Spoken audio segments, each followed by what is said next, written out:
नमस्कार. पुरंदर न्यूज चॅनलतर्फे आपलं सर्वांचं स्वागत आहे. मैदानावर केवळ सैनिकांची बजबज पुरी असून चालत नाही. हुशार आणि चतुर राजा सैन्य कमी असतानाही युद्ध जिंकतो, कारण ताकदीच्या मनगटाला डावपेचाची दिशा आवश्यक असते. आमच्या पुरंदरमध्ये सगळे डावपेच करणारे पुणे जिल्हा मध्यवर्ती बँकेचे अध्यक्ष प्राध्यापक डॉक्टर दिगंबर दुर्गाडे सर यांना मी विनंती करतो की त्यांनी या ठिकाणी आपलं मनोगत व्यक्त करावं. या ठिकाणी मी पुणे जिल्हा मध्यवर्ती सहकारी बँकेचे अध्यक्ष आणि आमच्या सगळ्यांचे प्रेरणास्थान असणारे डॉक्टर दिगंबर दुर्गाडे सर यांना विनंती करतो की त्यांनी आपलं मनोगत या ठिकाणी व्यक्त करावं.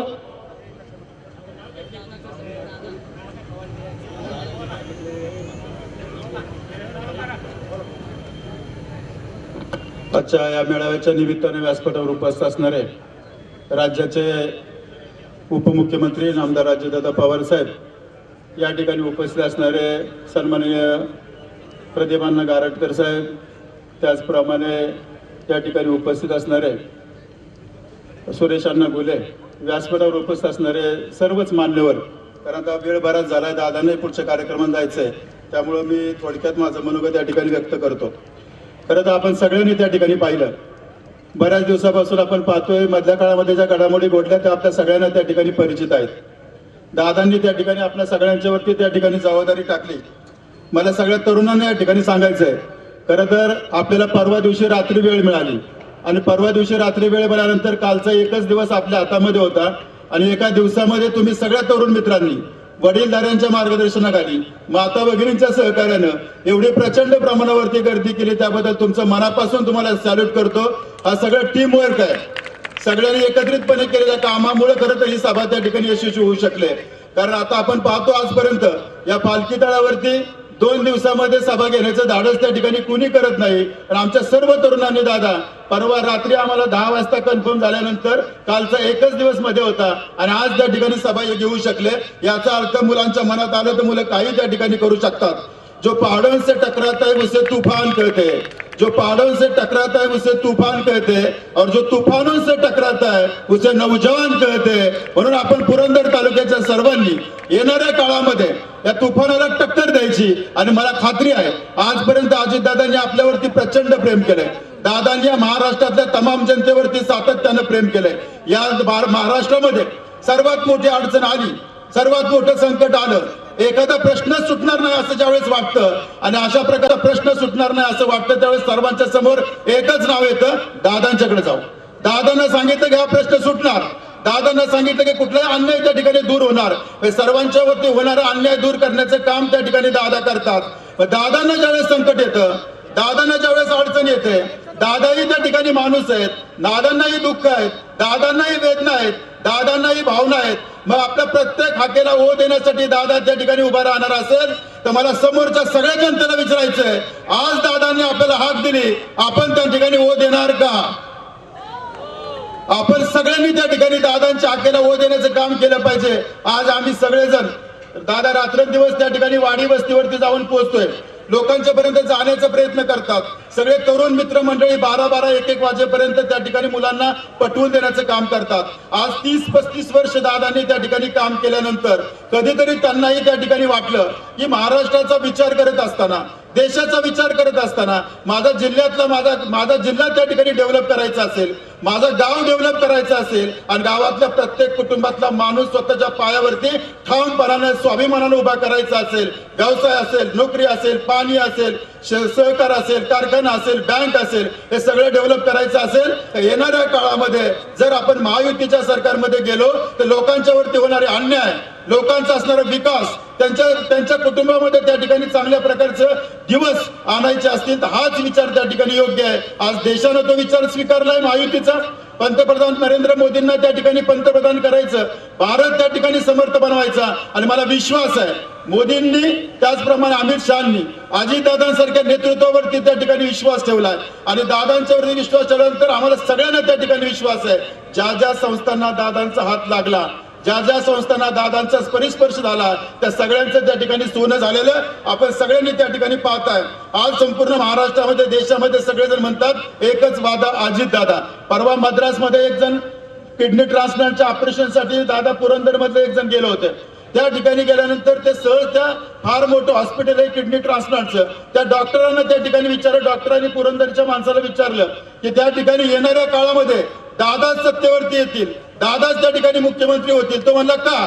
म्हणजे रात्रंदिवस काम करणारा देशामध्ये जे काही 4-5 लोक त्या ठिकाणी राज्यामध्ये काम करतात त्याच्यामध्ये अजितदादा पवार काम का आदमी आहे, वो करके दिखाता है, इसलिए वही सीएम बनेगा असं मी म्हणत नाही. मद्रासमध्ये सुद्धा त्या ठिकाणी असणारे हॉस्पिटलमध्ये डॉक्टर त्या ठिकाणी म्हणतात. आणि म्हणून दादा तुम्ही 18 तास काम करतात.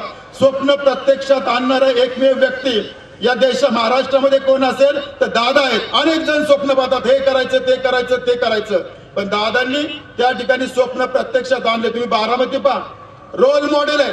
बारामती 25-30 वर्षामध्ये बारामती म्हणजे fastest growing city in the India असं म्हटलं तरी अतिशय वेगाने बारामतीचा विकास त्या ठिकाणी झाला. विकासाचं सुस्पष्ट विजन दादांच्याकडे त्या ठिकाणी असतं. आज आपण पहा, पुरंदर उपसा जलसिंचन योजना जी झाली ती कोणामुळे झाली त्याचा आपण विचार केला पाहिजे.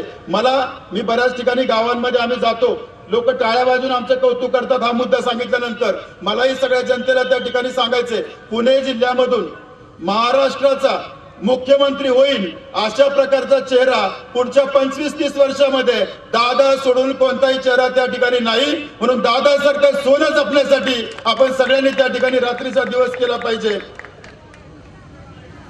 हेही त्या ठिकाणी मला मुद्दाम त्या ठिकाणी सांगायचंय. आणि म्हणून या सगळ्या गोष्टी करत असताना दादा, आम्ही प्रचंड दुष्काळामध्ये होतो. माळशिरस पासून ते दिव्यापर्यंत पावसाळ्यामध्ये टँकर लागायचे.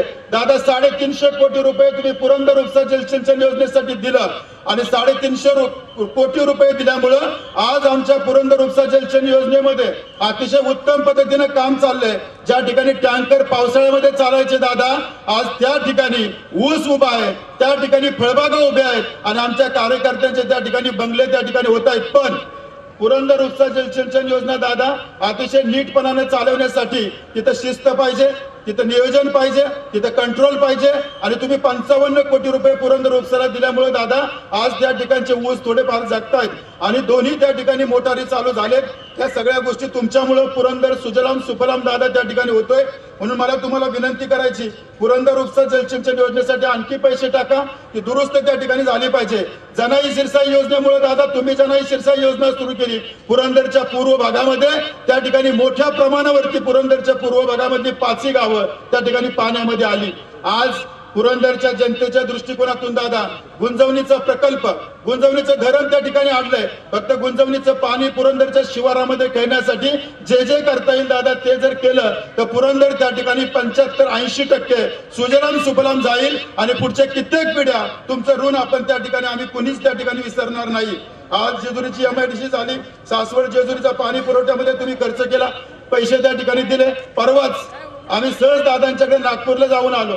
दादांचा फोन आला, पुरंदर तालुक्याच्या सगळ्या गावांच्या मध्ये किती पैसे पाहिजेत, 35 ते 40 कोटी रुपये वन स्ट्रोक दादांना पुरंदरसाठी त्या ठिकाणी दिलं. आणि आज दादा 102 गावामध्ये 35 कोटी रुपये त्या ठिकाणी पुरंदरच्या सगळ्या लोकांच्या पर्यंत पोहोचवण्याचं काम आमच्या सर्व कार्यकर्त्यांनी रात्रंदिवस त्या ठिकाणी केली. आज दिव्यामध्ये 400-450 हेक्टरचं क्षेत्र त्या ठिकाणी आहे. त्या ठिकाणी हिंजवडीमध्ये जसं IT पार्क आहे दादा, आमची पुरंदर लोककडच्या लोकांची सगळ्यांची विनंती तुम्हाला आहे, ज्या पद्धतीनं हिंजवडीला IT पार्क झालं त्या पद्धतीनं दिव्याच्या तिथं सुद्धा जी शासकीय जमीन आहे त्या ठिकाणी सुद्धा IT पार्क जर त्या ठिकाणी झालं तर पुरंदरचा चेहरा मोहरा त्या ठिकाणी बदलल्याशिवाय राहणार नाही. आज इंजिनिअरिंग कॉलेज आमच्याकडे व्हावं अशी आमची त्या ठिकाणी अपेक्षा आहे. आज पुरंदरमध्ये अनेक धार्मिक तीर्थक्षेत्र आहे, त्यामुळे धार्मिक आणि आध्यात्मिक अशा प्रकारचं टुरिझम पुरंदरमध्ये त्या ठिकाणी होऊ शकतं. पुरंदर किल्ला अतिशय उत्तम आहे. त्या ठिकाणी मल्हारी मार्तंड त्या ठिकाणी जेजुरीमध्ये आहे, त्या ठिकाणी वीरचा मस्कोबा आहे, कोडीचा त्या ठिकाणी मस्कोबा आहे, महात्मा फुलेंची त्या ठिकाणी खानवडी त्या ठिकाणी येते, त्या भुलेश्वर त्या ठिकाणी आहे, पांडवेश्वर त्या ठिकाणी. हे सगळे जर एकमेकाला जोडले तर पुरंदर हा समुद्र सपाटीपासून सर्वात उंच असणारा चांगल्या प्रकारचे रस्ते त्या ठिकाणी झालं, इन्फ्रास्ट्रक्चर चांगल्या प्रकारचं झालं तर पुरंदरमध्ये धार्मिक आणि आध्यात्मिक पर्यटन दादा त्या ठिकाणी चांगल्या प्रकारे होईल. आज पुरंदरच्या लोकांना असं वाटतं कांद्याची निर्यात झाली पाहिजे. आता तुम्ही प्रयत्न केला, मधल्या काळामध्ये कांद्याची निर्यात त्या ठिकाणी झाली, भविष्य काळामध्ये सुद्धा कांद्याची निर्यात त्या ठिकाणी व्हावी आणि शेतकऱ्यांनी कसं तरी काबाड कष्ट करून जोपासलेला कांदा त्या ठिकाणी चांगल्या प्रकारे त्याला बाजारभाव मिळावा ही अपेक्षा आहे. काही प्रमाणामध्ये काही भाग अजून दुष्काळी आहे. चारा छावण्या तेवढ्या सुरू कराव्यात ही अपेक्षा आहे. पाण्याच्या टँकरची संख्या वाढवावी ही अपेक्षा आहे. इंजिनिअरिंग कॉलेज त्या ठिकाणी व्हावं ही अपेक्षा आहे. आणि दिव्यामध्ये राष्ट्रीय उपबाजार त्या ठिकाणी व्हावा. एपीएमसीच्या माध्यमातून शरदराव वगैरे चांगल्या प्रकारे दादा काम करतायत आणि तेही त्या ठिकाणी व्हावं ही अपेक्षा त्या ठिकाणी व्यक्त करतो. ही अपेक्षा त्या ठिकाणी व्यक्त करतो. बाकीचं बरंच बोलण्यासारखं आहे. एकच उदाहरण देतो मी थांबतो.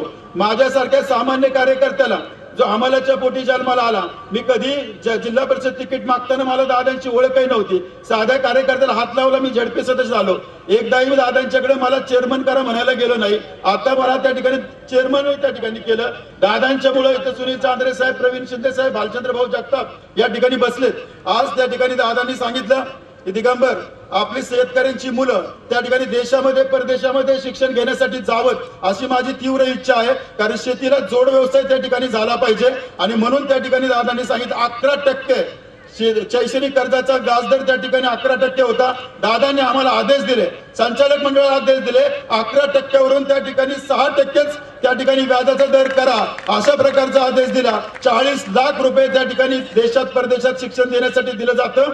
मला तुम्हाला सांगायचंय, 1 लाखाला 5,000 त्या ठिकाणी वाचतात, 10 लाखाला 50,000 वाचतात, 40 लाखाला 2 लाख रुपये वाचतात.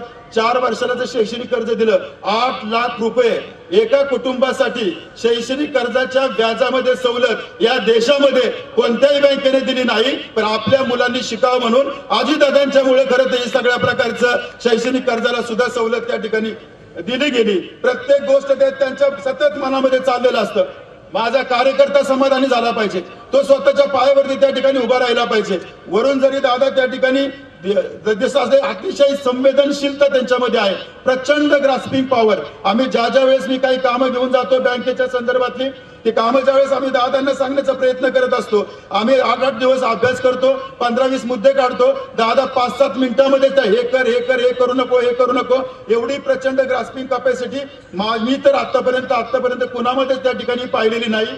हेही मला त्या निमित्तानं सांगायचंय. पुरंदरच्या जनतेच्या दृष्टिकोनातून दादांनी त्या ठिकाणी सांगितलंय पुरंदर सुजलाम सुफलाम. त्या ठिकाणी परवाच दादा आम्ही सुनेत्रा वहिनी त्या ठिकाणी आल्या होत्या.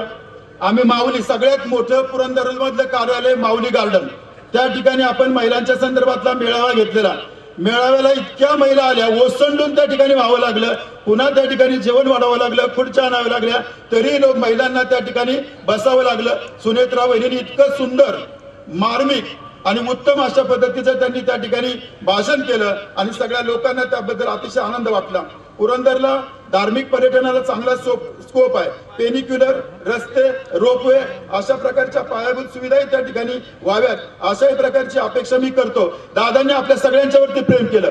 35 वर्ष आपल्या सगळ्यांसाठी रात्रंदिवस 18 तास झिजायचं काम त्यांनी केलं. एवढं प्रेम केलं, एवढी कामं केली, एवढ्या प्रेमाचं, मायेचं, आपुलकीचं डिपॉझिट त्यांनी त्या ठिकाणी बँकेत टाकले.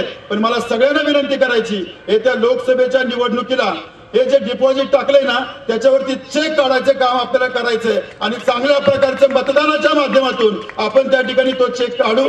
सुनेत्रा वहिनींच्या पाठीशी आपण सगळी ताकद उभी करू आणि दादांना त्या ठिकाणी आपण पुरंदरवासी जनतेच्या वतीनं दादांना आश्वासन देऊ की आपण दादा तुम्ही काळजी करू नका, इतर सगळ्या मतदारसंघामध्ये फिरा, आम्ही सगळ्या पक्षाच्या लोकांच्या पर्यंत जाऊ. मी स्वतः विजय शिवतारे साहेबांशी 3-4 वेळा त्या ठिकाणी बोललो. आम्ही बाकीच्या लोकांना घेऊनही त्यांच्याशी बोललो. अजूनही त्यांच्याशी बोलण्याचा आम्ही त्या ठिकाणी प्रयत्न करणार आहोत. कारण महायुतीच्या माध्यमातून आपण सगळेजण निवडणुकीला सामोरं जाऊ. मला विश्वास आहे आपण 1दा 2दा 3दा 4दा बोलल्यानंतर त्यांची समजूत घालण्याचा आपण नक्कीच त्या ठिकाणी प्रयत्न करू आणि त्याच्यामध्ये यश आल्याशिवाय राहणार नाही असंही मला त्या निमित्तानं वाटतं. त्यामुळे पुण्याच्यावरती आपण आता टीका सगळ्यांना बरोबर. पुरंदरमध्ये भाजपचे सुद्धा कार्यकर्ते दादा अतिशय उत्तम पद्धतीने आम्हाला मदत करतात. त्यांच्याबरोबर कोऑर्डिनेशन चांगल्या प्रकारचं आहे. सकाळीच त्या ठिकाणी राज्याचे अर्थमंत्री भागवतजी कराड साहेब त्या ठिकाणी आले होते. त्यांनाही आम्ही त्या ठिकाणी भेटलो, चर्चा केली. त्यांनीही चांगल्या प्रकारच्या सूचना त्या ठिकाणी केल्यात. वेळ बराचसा झालाय. ऊस फक्त काही लोकांचा प्रश्न दादा त्या ठिकाणी आहे, ऊस जरा थोडासा राहिलाय. पण आपण डाऊन शुगरची यंत्रणा सोमेश्वरला जर दिली आणि सोमेश्वरच्या माध्यमातून जर तो ऊस गेला तर आमच्या सगळ्या लोकांचं तरी बऱ्यापैकी पुरुषोत्तम दादा संचालक प्रयत्न करतायत. दादा तेवढं फक्त जर आम्हाला केलं तर त्यांचंही त्या ठिकाणी ऊस वाहतूक त्या ठिकाणी बाहेर जाईल.